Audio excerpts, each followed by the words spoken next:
It's a new beginning. Fantasy anime is now at the forefront of monumental changes. Frieren and solo leveling, among others, have been the talk of the town for so long. But now, let's do away with those and talk about something better. The anime that's got everyone talking. The beginning after the end was very popular on Webtoon. That's a fact. And if you don't know what it is, or you're one of those guys who isn't that much into reading pictures, then you should really check out the anime. So, what's the whole rage about? Why do you need to jump on this bandwagon? What's really different about this one? That's what the video's about. So sit back and relax while I tell you the unique story of Arthur Leywin. Gray was a true monarch. Strong, brave, bold, and a lot more. However, that didn't stop him from getting assassinated. Dead, he found himself in a dreamlike state, pondering what had happened to him. He saw a light in the distance, and being who he was, he tried to reach for the light. Jerked awake from the haze, he found he had been reborn in Dicathan, a continent in another world, vastly different from his old one. Now he was simply a child without proper motor skills, and you can bet that was really rough for someone with a regal past such as his.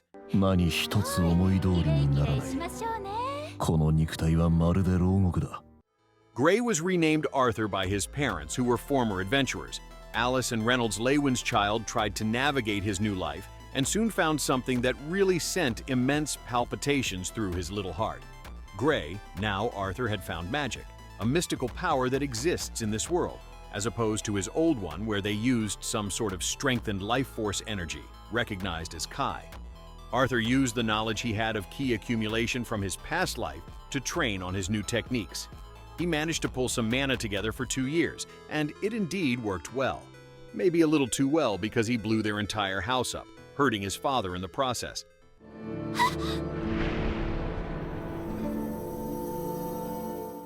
4 years have now passed, and Alice and Reynolds are caught arguing about their genius son. Arthur wasn't just talented, he was so talented they weighed on whether he would need a teacher. They indeed tried their best to teach him, but he was quite faster than them. He absorbed everything, every new information, rapidly, at a very absurd rate. So, what else could the parents do other than take him to Xyrus, the large city, so he can find a teacher? And so they set off. The kid, his father, his mother, and their old adventuring party, the Twin Horns. Throughout the journey, they taught and learnt from each other. But would it be true fantasy if their luck didn't take a different turn? The group gets attacked by bandits who have a very skilled mage with them.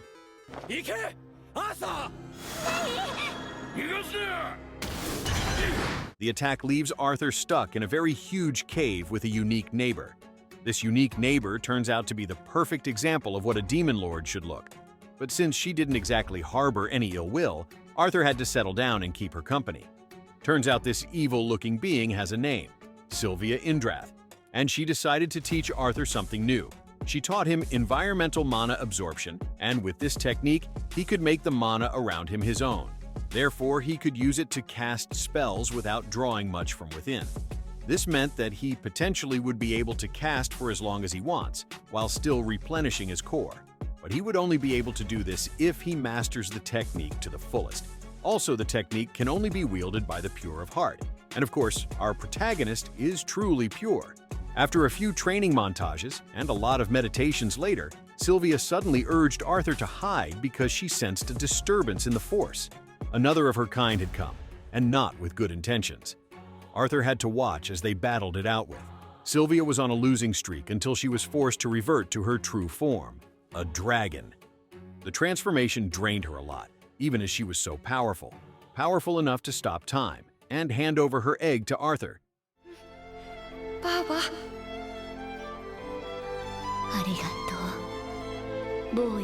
She sent him out to search for his family and protect the egg. There was no way Arthur could fight a dragon at this point, so he did what any young trainee would do: run as fast as he could to at least protect his mentor's egg. While running through the forest, Arthur stumbles upon another group of bandits. Since he knows he can't attack during the day, he lies in ambush and strikes at night. Making light work of them, this encounter led to him meeting Tessia, a little elven child that had been captured by the set of ne'er-do-wells. Looking to get his unexpected companion home, Arthur and Tessia run through the forest for days till they find a glowing crack on a tree in the woods. Yes, you guessed it. It's a portal, and it leads to the elven kingdom of Eleanor. Arthur was swiftly detained on arrival and was questioned by the former king, Virion. Virion also happened to be the grandfather of Tessia. Tessia took her sweet time before she explained what had went on. Their reactions were mixed. After all, it was humans just like him that kidnapped and tried to sell off their princess, Tessia. After the misunderstanding gets cleared up, Arthur meets with the king and learns he won't be able to leave immediately, since the portal outside will only open 5 years later. He was essentially stuck in Elenoir, unable to find his family till when the portal opened up again. He decided to learn as much as he could from Virion. Virion had also taken quite a shine to the boy, and of course, he had inherited something that could kill him if he didn't learn to tame it. A beast will. 私の弟子になれ、小僧。さもなければ、死ぬぞ。 During a session deep in the forest, Arthur's beast will erupts in a storm of energy. And from that storm, a creature is born. A small black dragon, curled and glowing. Her name is Sylvie, and she is not a pet. She is his partner, his spirit, his daughter.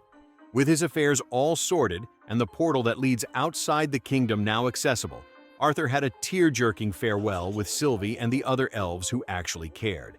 Then he headed off to find and reunite with his parents.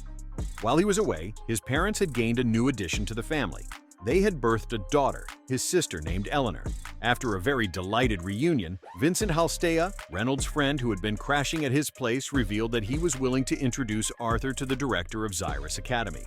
Halstead had witnessed the director's awesomeness during a spar with his dad, and he was impressed.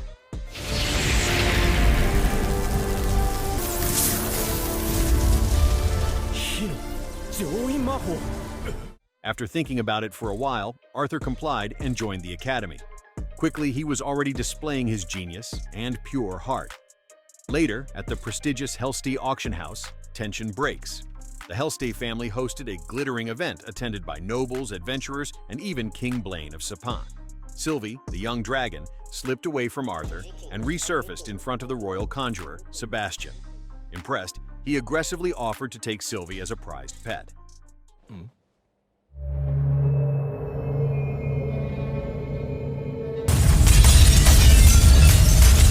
Arthur intervened. He injected to Sebastian's demands and in turn defying Sebastian and even the king. He challenged them with calm defiance. "Would you sell your child?" The insult hurt. Sebastian chose to retaliate with magic. He summoned a fatal fire beam, but that wasn't enough to make Arthur budge. Arthur stood his ground. Then, something in his beast will snapped. Time suspends. A wave of static void magic rippled outward, and Arthur easily shattered Sebastian's leg. His intention was not to kill, but to assert command. The command echoed with dragon energy, and even Sylvia's image faintly appeared with his aura. Afterwards, Arthur collapsed. After the incident at the auction house, Arthur's family were now in danger. Arthur was summoned by a mysterious elderly woman who was later revealed as Xyrus Academy's headmistress, Cynthia Goodsky. She had tracked down his power and recognized his intent. She was curious. Their meeting was a duel of wills. She tested his multi-elemental magic, fire, wind, and sound. Their clash didn't end in any of them dominating. Arthur was pushed to his limits, and when she struck her final magic, he was still standing.